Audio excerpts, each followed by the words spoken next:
ndị Igbo egochagokwa ntị maka akụkọ iri gbaa n'elu n'ụbọchị nke tata nke iri n'edemadi n'ime Ebonyi steeti ka a sị na ndị amaghị ndị ha bụ akpọrọ ndị unknown gọọmenti n'asụsụ ndị iti chebiri ụgbọala patrolu ndị amị n'anya bụ obodo gbagbuo otu onye amị sunye ụgbọala ha ọkụ ebe e kwuru na mmadụ abụọ n'ime ndị amị so n'ụgbọala aka na-achọ achọ mgbe akụkọ a ji erute anyị aka. Nke itoolu ngwa kilienụ ka ọnụ na-elibu naanị si wee bido olibe na efere nkụwa Ekuma Jeremiah na-ebugharịbụ pure water mbụbụ onye nke mesara obiọma nye ndị atụrụ nga nọ na moto ebu aga ụlọ ikpe na ka o gosiri anyị ihe onyonyo ebe Obi Kuba na Daddy Freeze nakwa ọtụtụ ndị soro ịganye ya asambodo ịga mahadum ka ha si wee kwuo na enyego ya bụ nwa amadi scholarship ka ọ gaa akwụkwọ mahadum n'efu.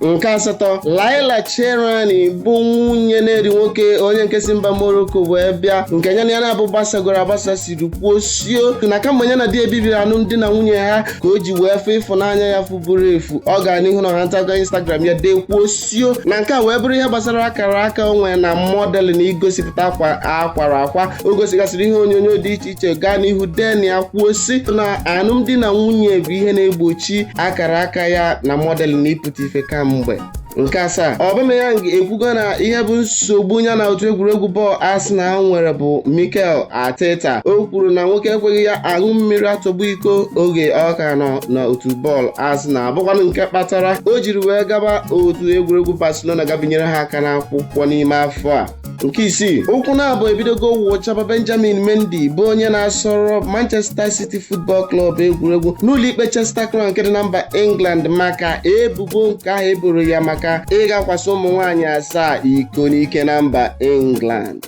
Nke ise ngarammalụ ebu ụzọ ngarammalụ na-ekpe azụ ngwa kirienụ ka Ikenna Ọrụeki bewere ngarammalụ dịka o ji ntịntị aka wee tigbuo enyi ya nwaanyị ọkwụbeghị ụgwọ n'isi ya onye nke mụtara ya nwa n'ime afọ 6 gara aga aha ya bụ Mrs. Ngozi Nwude nke a mere na Mgbakwu Ọka n'ime Anambra steeti.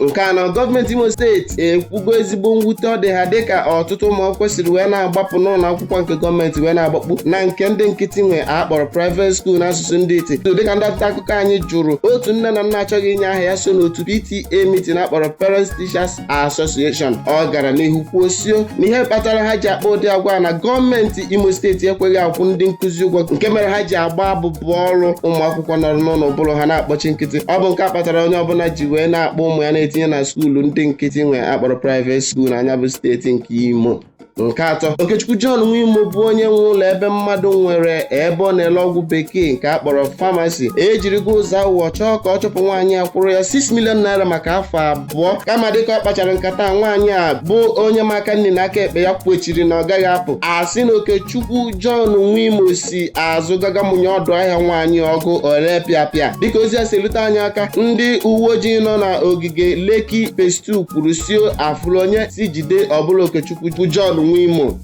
Nke abụọ Ịmapụwafụ bọnụ na-ekwulu otu Indigenous People of Biafra akpọrọ IPOB n'aha ịchafụ ekwugosio na okwu udo Maazị Nnamdi Kanu na-ekwu bụ na etiti ụmụ Biafra ọ gakwazị n'ihu kwuosio na nkwekọrịta ọbụla ha na Naịjirịa ga-enwe bụ nkwekọrịta udo ga-abụ maka Biafra inwere onwe ha.